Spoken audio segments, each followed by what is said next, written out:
Hello dear student, स्वागत है आप सभी का सोहम क्लासेस के इस नए वीडियो में। मैं संजीव सर। स्टूडेंट, आज के इस वीडियो में हम लोग डिस्कस करने वाले हैं उत्तल दर्पण द्वारा प्रतिबिंब का बनना। इससे पहले की वीडियो की अगर हम बात करें तो इससे पहले हम लोग अच्छी तरीके से डिस्कस कर चुके हैं अवतल दर्पण द्वारा प्रतिबिंब का बनना, यानी कि अवतल दर्पण द्वारा प्रतिबिंब किस प्रकार से बनता है, कहाँ पर वस्तु है तो उसका प्रतिबिंब कहाँ बनेगा, ये सारी चीजें टोटल 6 केस में इसको हमने अच्छे से स्टडी कर लिया है। ठीक है, और जो बच्चे अवतल दर्पण द्वारा प्रतिबिंब का बनना नहीं समझ सके हैं वो पिछले वीडियो को जाकर देख लें, प्लेलिस्ट में वीडियो पड़ी हुई है। ठीक है, अच्छे से उसको समझ लें। तो चलिए डिस्कस करते हैं उत्तल दर्पण द्वारा प्रतिबिंब का बनना। तो हेडिंग डालिए, उत्तल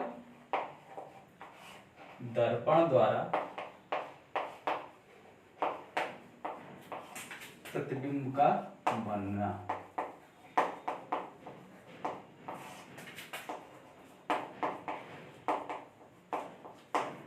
उत्तल दर्पण द्वारा प्रतिबिंब का बनना। उत्तल दर्पण में स्टूडेंट मैं आपको बता दूं कि केवल 2 केस हमें पढ़ने हैं। क्या करने हैं? केवल 2 केस पढ़ने हैं, और इसमें केवल 2 ही केस क्यों पढ़ना है वो भी मैं आपको बता रहा हूं। ठीक है, तो उत्तल दर्पण की अगर हम बात करें तो उत्तल दर्पण क्या होता है कि उत्तल दर्पण में उभरा हुआ भाग परावर्तक पृष्ठ के रूप में कार्य करता है और अंदर का धंसा हुआ भाग क्या करता है? पेंट किया रहता है। ठीक है, तो इस प्रकार से जो भी दर्पण हमको दिखाई देता है वो क्या होता है? ये हमारा है उत्तल दर्पण। ठीक है, अब उत्तल दर्पण में केस केवल 2 ही क्यों है? क्योंकि उत्तल दर्पण की वक्रता त्रिज्या, वक्रता केंद्र सब कुछ दर्पण के दाएं साइड होता है। ठीक है, बाएं साइड कुछ भी नहीं होता। तो बाएं साइड केवल होता क्या है आपका? एक तो इनफाइनाइट होता है और दूसरा जो है आपका प्रकाशिक केंद्र यानी कि P होता है। ठीक है, तो 2 ही चीज है, 2 ही पॉइंट है, तो 2 ही केस पढ़ने हैं। ठीक है, तो इधर जो है उत्तल दर्पण के लेफ्ट हैंड साइड में केवल और केवल इनफाइनाइट और प्रकाशिक केंद्र P मिलता है, और बाकी सारी चीजें इसकी जो रेडियस है, सेंटर है, फोकस है, ये सारी चीजें दर्पण के क्या होते हैं? दाएं साइड होते हैं, राइट हैंड साइड पे। ठीक है, तो इसीलिए इसमें केवल 2 केस है। और एक चीज, दर्पण द्वारा प्रतिबिंब बनने के नियम में 3 इंपॉर्टेंट नियम बताए गए थे। कौन कौन से? कि जब कोई वस्तु मुख्य अक्ष के समांतर आती है, ठीक है, तो वो परावर्तित होके कहां से जाती है? मुख्य फोकस से होकर चली जाती है। दूसरा, जब कोई वस्तु मुख्य फोकस से होकर आती है तो परावर्तन होने के बाद या दर्पण से परावर्तित होकर वो मुख्य अक्ष के समांतर चली जाती है। तीसरा इंपॉर्टेंट रूल, जब कोई प्रकाश किरण प्रकाशिक केंद्र C से होकर गुजरता है तो वो परावर्तन के पश्चात यानी कि परावर्तित होकर अपने ही मार्ग पर वापस लौट जाता है। ये तीनों नियम मैंने लिखवाए थे। ठीक है, और बोर्ड पर भी लिखा था। यही 3 नियम हर जगह यूज होता है। चलिए केस फर्स्ट डालते हैं। जब वस्तु अनंत पर हो, जब वस्तु अनंत पर हो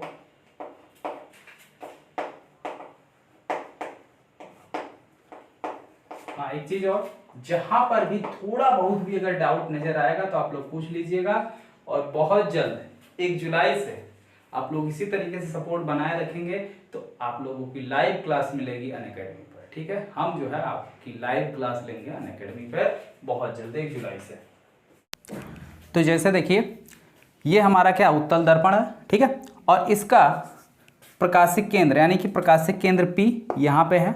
ठीक है, और इसका क्या वक्रता केंद्र यहाँ कहीं स्थित होगा, यानी इस जो गोले का जो केंद्र होगा वही दर्पण का वक्रता केंद्र होगा। ठीक है, परिभाषा सबको क्लियर है ना? तो ये इसका वक्रता केंद्र से।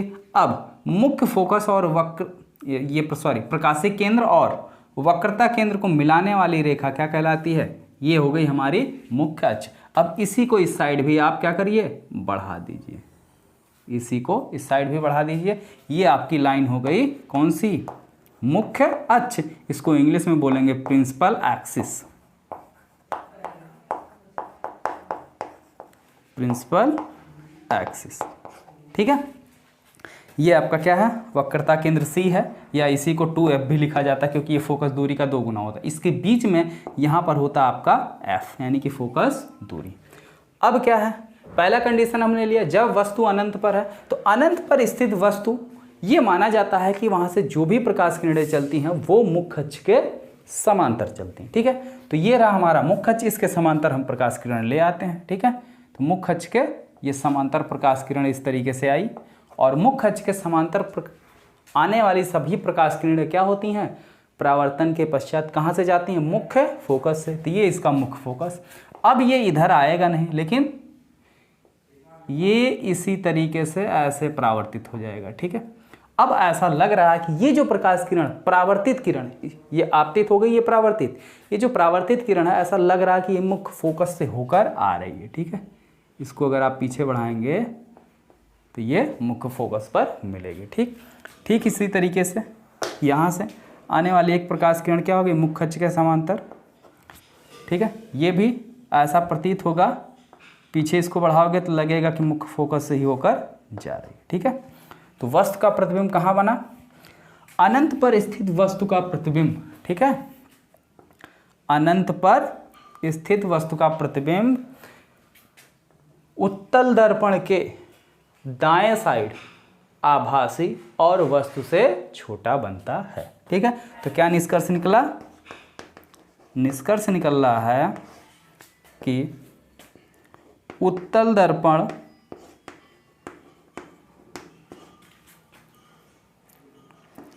के सामने अनंत पर स्थित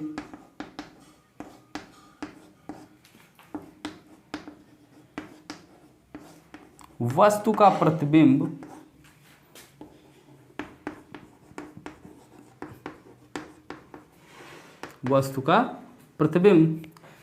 दर्पण के दूसरे साइड,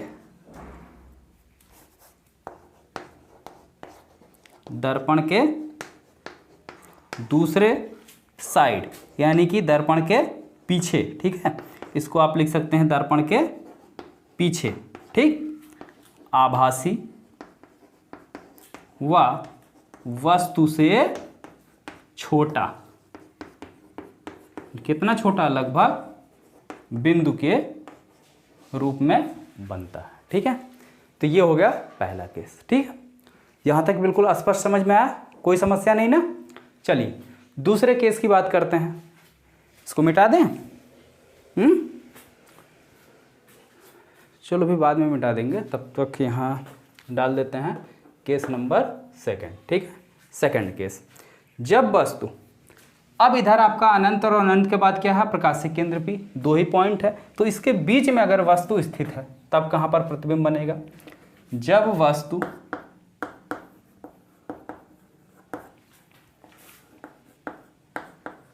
अनंत व प्रकाशिक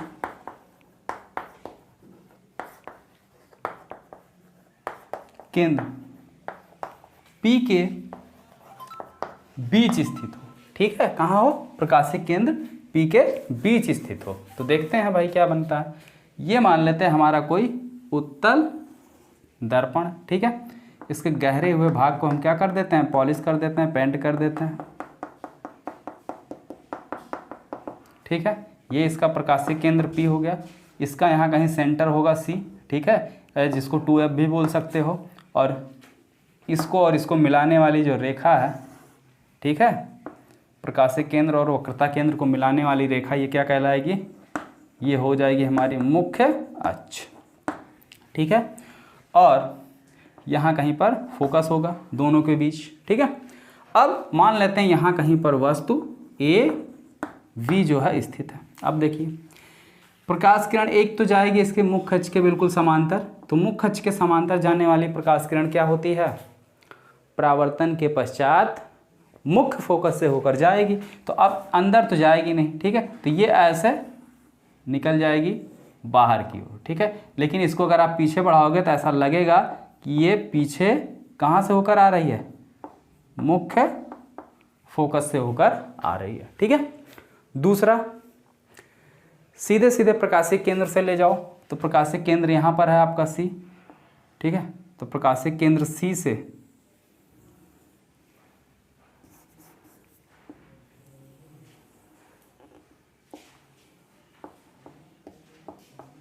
ठीक है। तो इस तरीके से प्रकाशिक केंद्र सी से ले जाओ दूसरी लाइन, ये प्रकाशिक केंद्र सी से होकर गई। तो प्रकाशिक केंद्र से होकर जाने वाली प्रकाश किरण क्या होती है, जैसे ही दर्पण से टकराएगी ये पुनः वापस चली आएगी। तो अगर ये वापस ऐसे आ रही तो इसको इमेजिन किया जा सकता है कि ये सीधे यहाँ प्रकाशिक यानी जो उसका वक्रता केंद्र है यहाँ से होकर आ रही है। तो अब ये दोनों देखो एक दूसरे से यहाँ पर कट कर रही हैं, यहाँ पर कट कर रही हैं। तो ये हो गया ए डैश और ये हो गया बी डैश, ठीक है। तो वस्तु का प्रतिबिंब बना कैसे, इसमें क्या निष्कर्ष निकला कि जब कोई वस्तु अनंत व प्रकाशीय केंद्र के बीच स्थित होता है तो उसका प्रतिबिंब दर्पण के पीछे प्रकाशीय केंद्र और फोकस के बीच बनता है। कहाँ बन रहा है, फोकस आपका यहाँ है एफ, लेकिन एफ पे ना बन के इन दोनों के बीच बन रहा है, ठीक है। तो प्रकाशीय केंद्र और फोकस के बीच बनता है, वस्तु से छोटा बनता है, आभासी बनता है और सीधा बनता है, ठीक है। वस्तु इतना बड़ा है तो इतना बड़ा बना, वस्तु से छोटा हो गया, सीधा, इसका भी तीर ऊपर है, इसका भी तीर ऊपर है, यानी सीधा बन रहा है। आभासी, दर्पण के पीछे जो भी प्रतिबिंब बनेगा वो आभासी बनेगा। बात समझ में आ गई एकदम अच्छी तरीके से, क्लियर। तो निष्कर्ष आप लोग लिख लेंगे, लिख लीजिए, लिख लेंगे ना, निष्कर्ष लिख लीजिए, ठीक है। इस समय चाक बहुत टूट रहा है, नमी है चाक में, ठीक है। तो निष्कर्ष लिख लोगे ना। अब देखो इसके यूजेज, इसके उपयोग देख लिए जाएं, ठीक है। इसके उपयोग के बाद हम लोग डिस्कस कर लेते हैं दर्पण सूत्र। हालांकि हमें डेराइव नहीं करना, केवल जानना कि दर्पण सूत्र होता क्या है। रेखीय आवर्धन डेराइव नहीं करना, केवल जानना कि रेखीय आवर्धन है क्या। वैसे आवर्धन जो है आपके सिलेबस से हटा दिया गया है, ठीक है। फिर भी हम आपको बता दे रहे हैं, जानते रहिए, ठीक है। उसके बाद परावर्तन वाला टॉपिक कंप्लीट होगा, उसके बाद फिर डिस्कस किया जाएगा अपवर्तन, ठीक है। तो पहले आज परावर्तन अच्छी तरीके से कंप्लीट कर लेते हैं। और हाँ, अगर किसी को परावर्तन में शुरू से लेकर अब तक कहीं पर भी कोई दिक्कत नज़र आ रही हो या कहीं कोई डाउट हो तो आप ज़रूर कमेंट बॉक्स में कमेंट करके पूछ लीजिएगा, ठीक है। तो यहाँ तक नोट कर लीजिए, उसके बाद डिस्कस करते हैं इसके उपयोग। तो चलिए देखिए, उत्तल दर्पण और अवतल दर्पण के कुछ उपयोग हैं, उसको हम लिखवा दे रहे हैं, ठीक है। सबसे पहले बात करते हैं अवतल दर्पण की। तो अवतल दर्पण का सबसे पहला उपयोग जो है वो है जो अवतल दर्पण की बड़ी फोकस दूरी होती है, ठीक है। अवतल दर्पण के बड़ी फोकस दूरी, ठीक है, बड़ी फोकस दूरी के द्वारक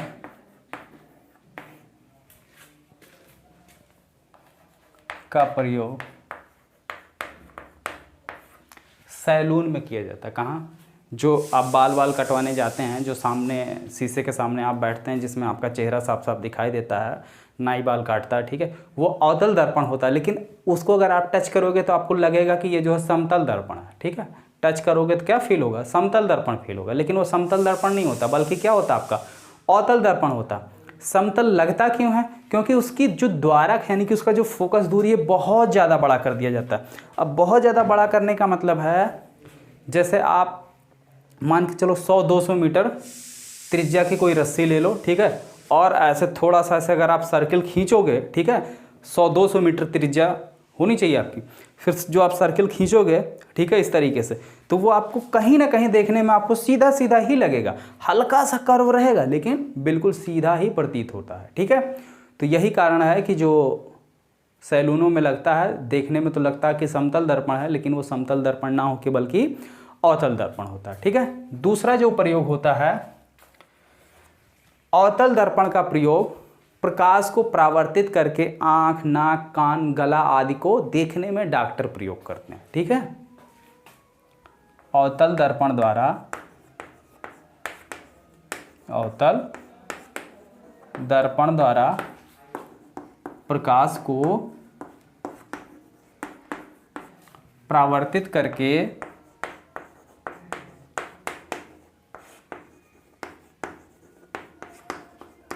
डॉक्टर आंख, कान, नाक, गला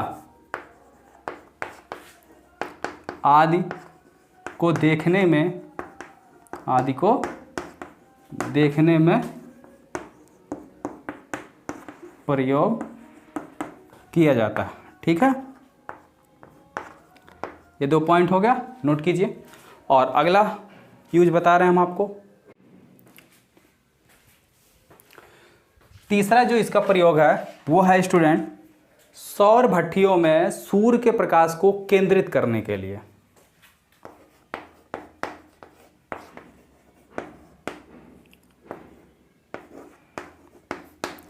सौर भट्टियों में सूर्य के प्रकाश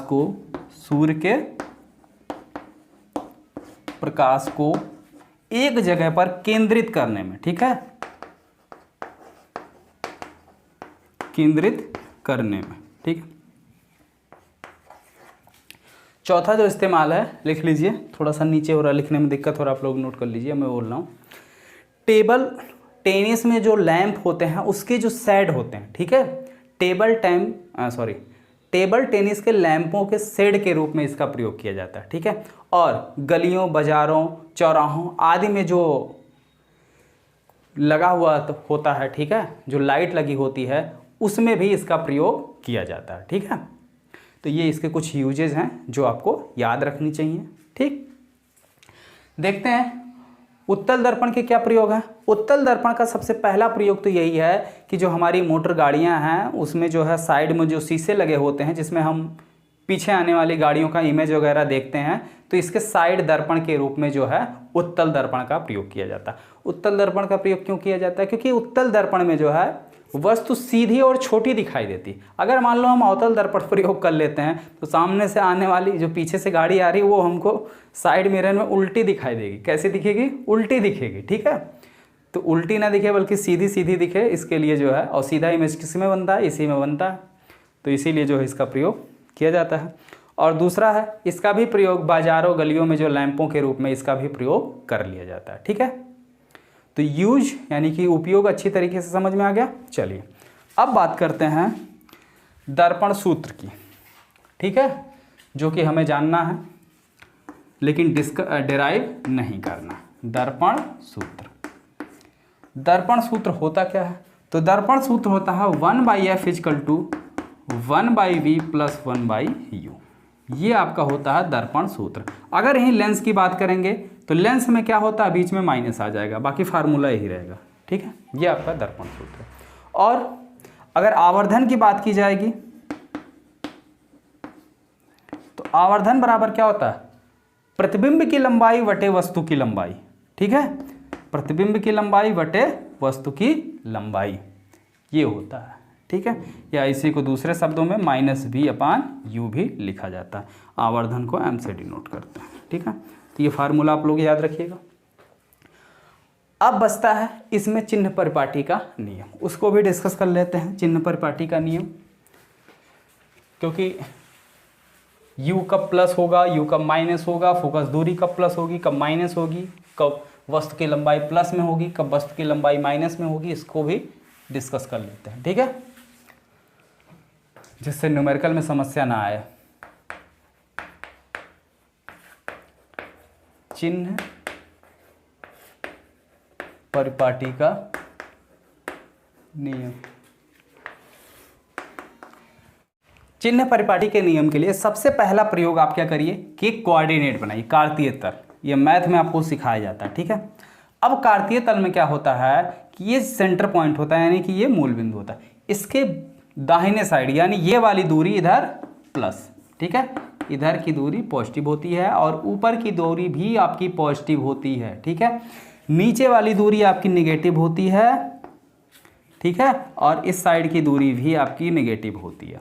अब अगर किसी भी दर्पण, कोई भी दर्पण अगर हम इस्तेमाल कर रहे हैं, जैसे मान लो हमने कोई उत्तल दर्पण लिया, तो ये इस तरीके से हम उत्तल दर्पण को यहाँ रख लेते हैं, इसके प्रकाश से केंद्र को यहाँ पे सपोज कर लेते हैं। ठीक है, ये दर्पण। अब दर्पण के सामने जो वस्तु रख रहे हैं तो वस्तु यहीं कहीं रखते हैं। ठीक है, तो वस्तु कहाँ हो गई? दर्पण को अगर हम कार्तीय तल माने तो दर्पण के बाईं साइड होगी, और बाईं साइड दूरी हमारी क्या है? नेगेटिव। क्या है? नेगेटिव। ठीक है, तो इसका प्रतिबिंब कहाँ बनता है, इसका प्रतिबिंब बनता है उत्तल दर्पण में, कहाँ बनता है, इस साइड बनता है, यानी कि दर्पण के पीछे, यानी यहाँ ऐसे ही छोटा सा बनता है। ठीक है, तो प्रतिबिंब की जो दूरी हो गई वो हो गई पॉजिटिव। ठीक है, हाइट की बात कर लो, इसकी हाइट ऊपर की ओर है तो ऊपर की ओर दूरी पॉजिटिव है, इसकी भी हाइट ऊपर की ओर है, दूरी पॉजिटिव। ठीक है, ये बात समझ। लेकिन जैसे ही आप दर्पण बदल देते हो, उत्तल की जगह आप अवतल दर्पण ले लेते हो, इस तरीके से कोई दर्पण हमने ले लिया। ठीक है, इस तरीके से हमने कोई दर्पण ले लिया, अवतल दर्पण। अब देखो क्या होगा, जब हम अवतल दर्पण ले लेते हैं तो इस केस में जो वस्तु ये है, इसका ये तो दर्पण के बाएं साइड ही है, बाएं साइड दूरी नेगेटिव है, यानी u जो है आपका नेगेटिव ही रहेगा, कोई दिक्कत नहीं।